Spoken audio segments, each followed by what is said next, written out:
Hi everyone, Aiden here with etrailer. Today we're going to be taking a look at and later we'll be showing you how to install this Diode Dynamics SS3 fog light kit on our 2021 Toyota RAV4. So it's worth noting that this is going to be a direct replacement for factory fog lights. So if your RAV4 has those factory lamps, then you might consider this kit to replace them and upgrade them. It's also worth noting that this particular kit does fit a range of different vehicles, not just the RAV4. So say if you're a Tacoma or a 4Runner owner, this kit could work for you too. Just plug your vehicle information into our fit guide to confirm that and find the right kits for you. But Toyota's factory fogs are pretty similar across the board for a lot of their different vehicles, and the brackets that Diode provides and the custom bezel are designed to fit those different vehicles and match that factory bracket style. Now, before we get into the features of our diode lights, I do want to take a look at the factory fog lights on the RAV4 and see what they look like, because I'll let you know, this is my wife's personal vehicle. I drive it around quite a bit myself, and the fog lights are something that we have been less than impressed by. They're pretty dim. The color is just a little bit off-white, which for me is just a weird pairing with it. I'd rather they be yellow, or I'd rather they match the factory headlights perfectly. So they're just kind of a weird ad for me, and I don't know that Toyota did a great job with them. We drive on a ton of back roads to get to our house, and my wife drives on exclusively back roads to get from our house to work. So deer, nighttime driving, poor visibility, it's something that we're very used to. And these fog lights, while they do help give us better visibility, they don't perform like I would maybe expect them to, or I would want them to feel comfortable. Now, we've done our best to darken the studio here by turning the overhead lights off and blocking out the windows. So while it's not perfect, this is a pretty good representation of what that beam pattern for the factory fogs will look like. And you can see better what I was talking about, that color difference between the white headlights and the off-white yellowish fog lights. You can see the pretty clear line separating the fogs from the headlights, but that cutoff line isn't super clean. It's okay, but it's going to give us fine visibility. The beam pattern is pretty wide, but these new diode lights are really gonna blow these out of the water, I think. The cutoff line is gonna be really crisp, the field of view is gonna be quite a bit wider, and the brightness difference will be night and day. So let's get the new ones installed and see what they look like. And here's the finished product of our install. Overall, I really like the look of the yellow. I think the distinction between regular headlight and fog light is now super clear. So if we don't want to run with the fog lights on all the time, it's going to look really good. And when we decide to use those for better visibility, you're going to get a very clean, distinct line, and they're so much brighter. It might not show up super well on camera, but to the eye, there's a much better visible difference in the brightness. The cutoff line is much more defined, so you're not going to get as much light bleed up into the headlight zone, which means better visibility for other drivers when you're driving behind them. And the beam pattern is much wider, going off to the sides and staying consistently brighter as it goes off to the sides, much more than the factory fogs did. So as you're driving down a road, you can see further out to the edges, so great for those back roads where you have to watch for deer and other animals potentially jumping out into the road in front of you. Personally, I'm looking very forward to using these as we have to drive on a lot of back roads in our normal day-to-day life. But now let's talk about a few things regarding the pod. The naming can be a little bit confusing at first, but it's really easy to tell which one you're getting. So SS3 just mainly refers to the pod size. That's their 3-inch pod, and it's going to be used across all the factory fog light kits they make. Pro is going to refer to the power level. So you've got Sport, Pro, and Max. Pro is right there in the middle in terms of power level, and personally, I think it's the best value. You get a ton of brightness improvement jumping from the Sport to the Pro, and you do get a jump from Pro to Max, but it's not nearly as drastic.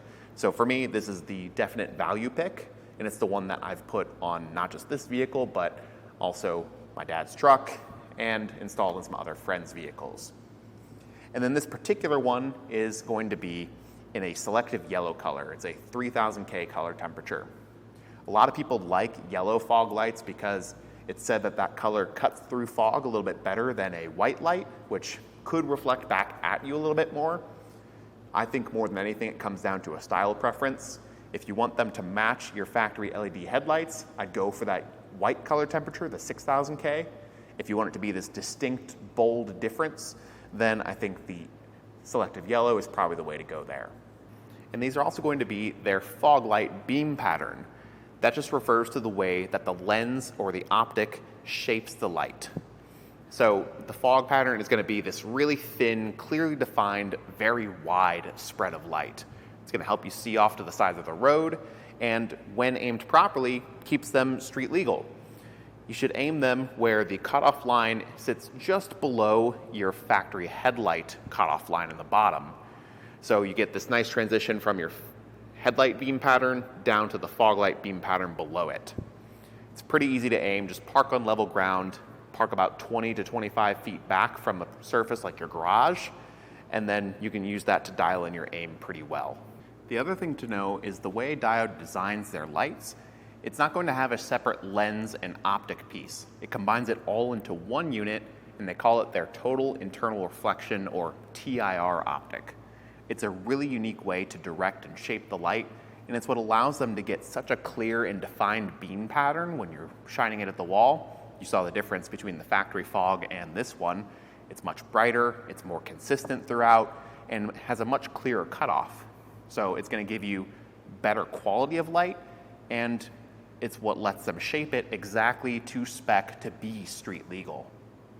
Diode Dynamics lights that we offer are all selected with a backlight option, whether it be an amber or a white backlight. It's basically just a slightly dimmer accent light that you would tap into something like your running light signal on your RAV4. So when you're driving, if you don't want the fog lights on, it's just going to give you this sort of accent light. It's totally not required. Even when you get your kit, if you don't want to hook that up and you don't want to splice into any wiring, you don't have to. You can just leave it there, and it's not going to plug into anything. So for me, that's probably the approach I would take, because I don't know that I would want to splice into wiring on my vehicle. That's one of the big draws of an upgrade kit like this, is that it's completely plug and play from the bracket lining up right with factory holes and to the harness they give you. It's going to give you a little adapter that goes from the factory fog harness to the diode DT connector on the back of their fog light. So it's a really simple process. And even if you do choose to wire up the backlight, it's going to be a pretty simple process there. It just involves running the wire up, testing your wiring behind the headlights, and finding the right one to splice into. But overall, I think if you're considering upgraded fog lights for your RAV4, or really for any vehicle of that matter, I think Diode Dynamics is the way to go. I've worked a lot with their lighting, specifically with their fog light options, and every single kit that I've worked with has been top-notch quality, really great build. The brackets and the holes always line up to the factory holes located on your vehicle, and I've never had any quality control issues with those. Not to mention, the end result is a much better looking and higher output light that's going to give you, one, I think just better aesthetics for your vehicle, but also much better functional performance, keeping you safer when you're driving at night. But if you want to see what the installation process of these lights looks like on our RAV4, follow along and we'll show you how we did it. To begin the installation, you're going to grab just a few tools, a plastic trim tool that has a forked end like this, and a 10mm socket with a ratchet. It's going to be a few factory fasteners we need to remove, and they're going to be found on the inside of your wheel well. There's going to be one screw up top and one near the bottom, and then your third screw will be on the underside just in front of this mud flap here. And then you'll have two push pin fasteners, one up by that top screw and one midway through the fender liner. We'll start by removing those screws and just setting them to the side.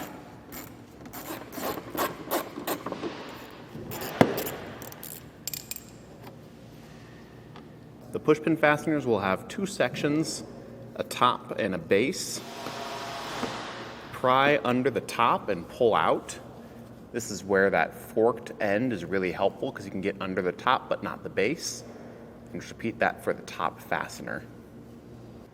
Now you'll notice we have our wheel turned in right now. That's to help give the camera a better view, but it does help with your end of the install as well.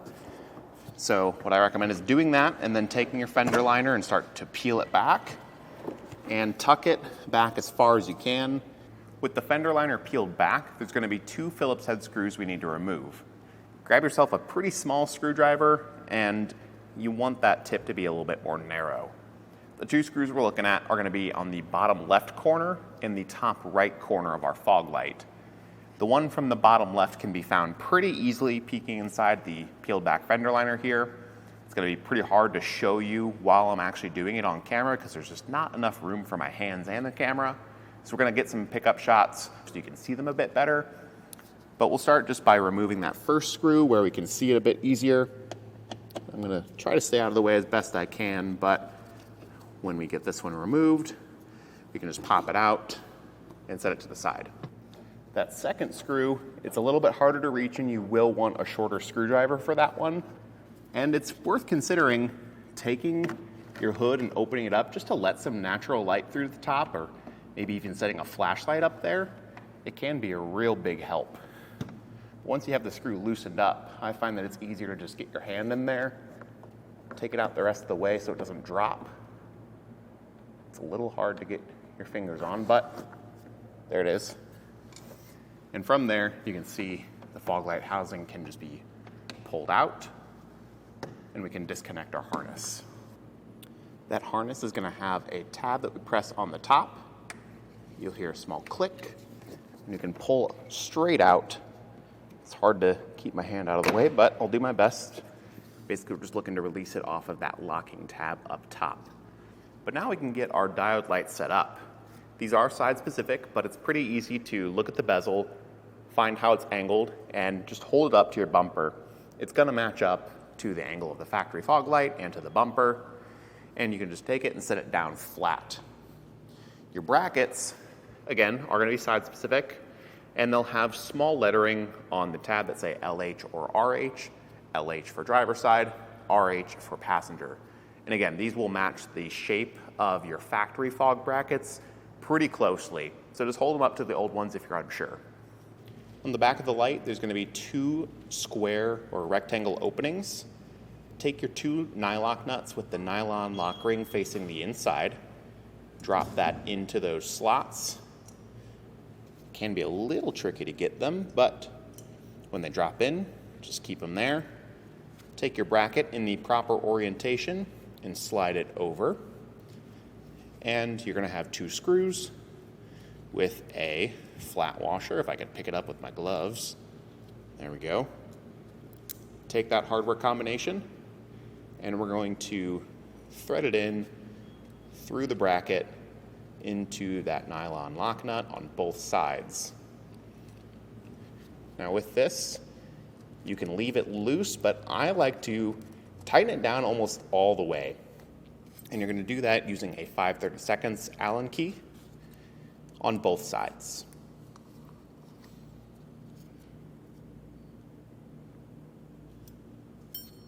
So the goal is to have it tight enough that it's not going to move on its own, but loose enough that I can manipulate it by hand to help with my aiming later.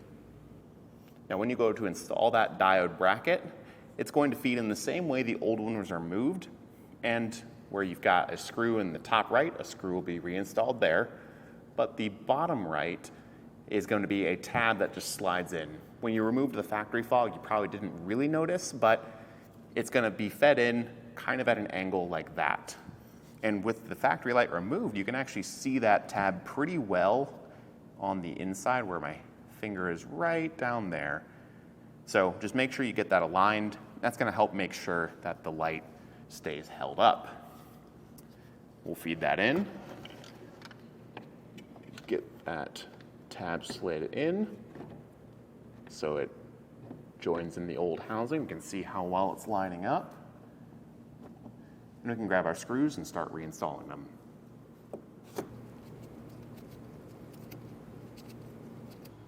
With the light physically installed, we just have to plug it in.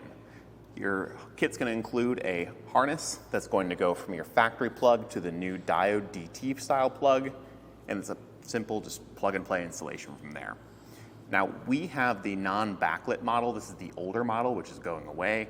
So if you're on our site, you're looking to pick up a kit, you're going to get one that looks mostly like this, It just has one extra wire lead coming off of it that you'll need to wire up to your running lights to control the backlight function. That part is completely optional, so if you don't really care about the backlight, like me, I probably wouldn't care to have it personally, then you don't have to install it. That's fine. But if you did, you just splice it into some sort of running light signal, and that would give you the backlight feature if you wanted to use it. But let's go plug this in. So when you're plugging this into your factory harness end, there is going to be a certain way it goes. You know, because it's an oval, it can go flipped either way, but there is a labeled positive and negative side, and it's way too tiny to see on camera, but on the factory plug, there is a very small plus. So I'm gonna line it up facing that proper orientation, push it in until it clicks. It's pretty faint, but then we can take the DT connector and just plug it straight into the back of our fog light from Diode.